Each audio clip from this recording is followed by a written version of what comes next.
You're wasting money if you're link building, but you're not doing these 5 things, and some of them you might not actually expect. We'll start with probably the most obvious: updating stale content and understanding customer intent. If you find that content is stuck at the bottom of page 1, maybe page 2, or hasn't really moved at all, but you've sent a load of links to it and it's not moving, the answer is not to send more links. It's to update your content. Maybe something has changed since you last did that content. Maybe you can refresh it with some new information. Maybe the content was just low quality, you thought you could get away with it, but now we moved into a world where good quality content is in abundance. You need to update that content. The other thing is understanding the intent. We have a QR code client. For example, they have a page that is QR code generator, and on that page they were talking about every single use case for the QR code, how to use them, etc.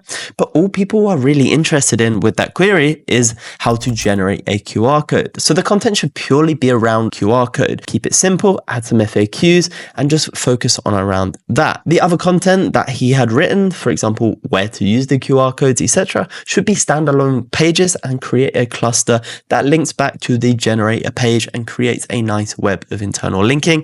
Because one, that makes the page heavy if you have too much content and pictures particularly, and two, it's not relevant to what the person was searching. You know, you're trying to answer too many questions with just one customer intent. And that brings me into number 2, which is theme your pages correctly. And this one is super important. If you don't get the theming of the page right, it will never rank well. You need to look at the keyword, search it on Google, and see if the pages that are ranking top reflect the same service as you. For example, we have a client who offers blood tests at home, you know, the little kits that you can get in your house, and they themed their page originally around private blood tests because you are doing it in private, and they just hammered links to this before working with us, and they said it's not moving. They don't think it's possible, and I just had a look and searched private blood tests, and all of the pages that it returned to me were just about going to a clinic and getting a blood test done. None of them were about actually getting a blood test at home.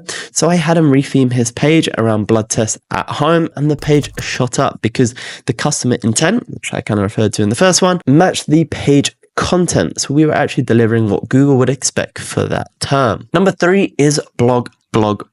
If you still have service pages and other content stuff to do, ignore this and go to step 4. But if you have done all of your content and you feel like you don't need to update anything more, if you start posting blogs around your specific services, or maybe you're selling a product, maybe you can provide some guides which will actually help customers buy from you. But if Google sees that you're regularly updating your site with new content, if you don't have any more things to update, you can just add new blogs. So you can get a lot more impressions and maybe a lot more brand awareness. We did this for a dermatology client. They were not updating any of their sites. We weren't doing any on-site work. It was purely link building. I just said to him, look, we're struggling to grow on the current budget. Can we do some blogs for you? And we just started posting 3 blogs a month.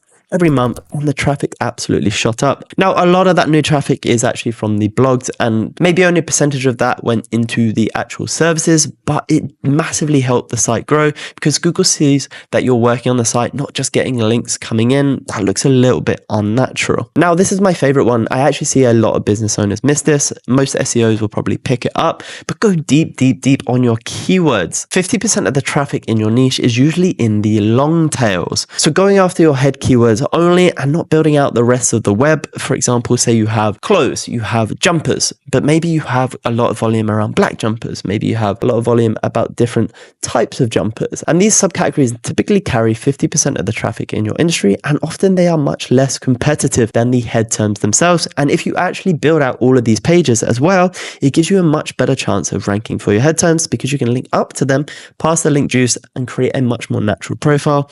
Something that you probably hear a lot is expertise, authority, and trust. And this creates authority and trust because you are covering everything in your industry. And my final point, number 5, is diversify your link types, particularly if you're using a new site that doesn't have a lot of links yet. Typically, as the site grows and you build some links, you'll get all these random dodgy looking links that maybe you think, I didn't build these, but actually they help you create a diverse profile. But you can do this yourself by creating forum posts. Maybe you're talking about your services on a forum, but maybe act like you're a customer or something like that. Has anyone used this service? Or has anyone heard about this? And second to that, you can do citation links. You can also do PR. Just having a diverse link profile makes your site look more natural.